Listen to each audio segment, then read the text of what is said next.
Okay, welcome back to you for this section of molecular dynamics simulation for discoveries in science. What we are going to now attempt to do is utilizing our framework for adaptive learning system, where now we understand how to set up a system, how to program it, and also provide different kinds of boundary conditions, understand the initial conditions. Now, we are going to calculate some properties that are very, very important for you to understand different phases of the material and the complex behavior of the material.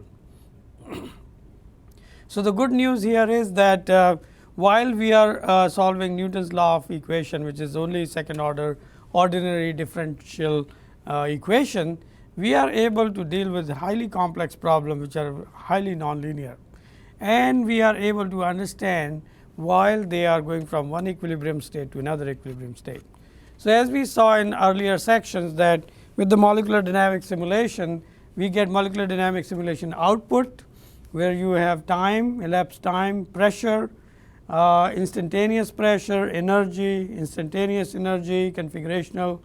Now, you are looking at mean square displacement, neighborless, temperature, running average temperature, etc. Now, from that and also some of the VMDL experiments that we have done, we want to now look at how we can use this property calculation to come up with advanced property calculation that are very useful to understand order disorder transitions. As we learned in our thermodynamics that the system can go through different phases in the state space, where the thermodynamic state is defined by pressure, volume and temperature, and also some of the other variables like specific heat, as well as expansion coefficient of different kinds, and some of the elastic parameters. So, if you look at in our property calculation, we are looking at 5 different kinds of properties that we will focus on. So, looking at your slide now, you can see the structural properties are about the crystal structure G of R, which is radial distribution function. From there, you can also understand defects such as vacancies, interstitials, dislocation, grain boundaries and precipitates. Now, why these structural properties are important? Number one, they define the solid phase in a way that you can understand various mechanisms by which the solid material will behave under different temperature and pressure and stress situation. One of the recent discoveries has been that if you look at p-n junction or some of the electronic devices, including very large scale integration on IC chips, if you give them slight tension, then they have very much higher mobility of electrons. So, their efficiency goes quite a bit. Now, this fact can really have lot of effect on the efficiency of the electronic systems. So, some of these discoveries are coming out of some of the work that we are doing in molecular dynamic simulations, and they are impacting the way manufacturing is done in terms of structural properties of the material. So, silicon as abundantly used material for IC chips. The properties of silicon material, especially when it is doped with different kinds of impurities, creating p-n junction or what we call a semiconductor devices, we are now able to make major impact on the computational industry and all the communication industry by creating these solid state devices that are very much useful. So, for that you need to understand the structural properties, and that is where it has been, the silicon has been very well studied material in structural properties, especially dislocation which create defects in the system, grain boundaries. Another area is for the solids like metallic system to go through phase transition, which is also called martensitic phase transition, where it essentially under pressure will change location of different atoms with respect to their initial structure, and will go through a phase transition within the solid phase.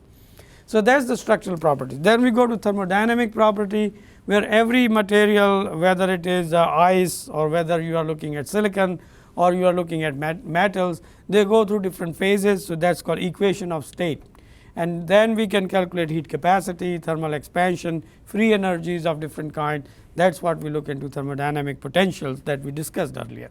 Now we go into mechanical properties, and I think if you look at any structural system, whether you look at tall buildings or building ships or building aircraft carriers or even devices that are used in defense, different kinds of cannons, different kinds of missile systems, or even day to day life when you develop different kinds of appliances, you have to understand the elastic constant, understand where the plastic system will become anelastic, etc. That is where you can come up with new materials, new designs, etc.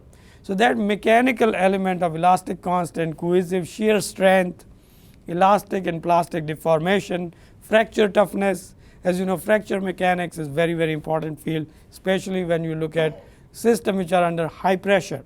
So, if you look at aircraft wings, when they are going at very high speed, Mach 2 speed, they are essentially feeling very high stress and strain under the very high speed. So, you need to understand even a tiny crack can be fatal, and it can really grow into very big catastrophic failure.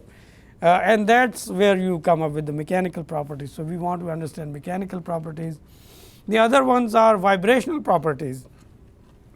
There are some of the spectroscopic techniques which I would want to bring it here. They are called vibrational spectroscopy technique, which is called infrared and Raman spectroscopy, where essentially what you see, if you shine a laser on a material and you look at the frequency of incoming laser beam and what is diffracted laser beam or light photons, you will see there is a difference between the two frequency because of the interaction of the laser beam or electromagnetic radiation with the electronic cloud of the substance. Now, we are getting into electronic cloud or electronic states. So, we are getting into quantum mechanical situation, but that vibrational property can be defined because vibrational energies and vibrational frequencies are characteristic of the material. So, for example, Raman spectroscopy, which looks at the difference in the change in the frequency of incident and diffracted scattered frequency of the light. For every material that is a molecular system, there is a specific Raman frequency. So, if I give you a mixture of compound and you shine a laser and do the Raman spectroscopy, you can identify all the materials present in that compound by looking at the frequencies at which they vibrate.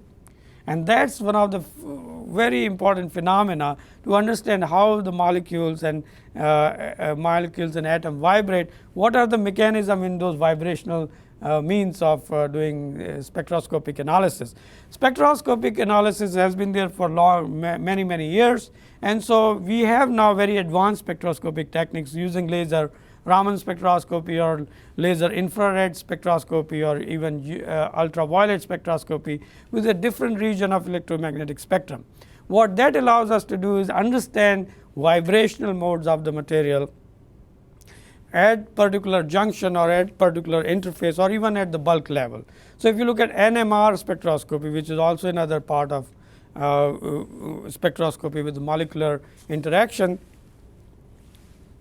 you will understand that NMR, which is nuclear magnetic resonance, also allows you to understand vibrational spectroscopy of the medium. So, we will look at some of these vibrational models, then we look at some of the transport properties like diffusion, viscous flow and thermal conduction. So, let us begin some of these advanced property calculation using molecular dynamics simulation. Thank you.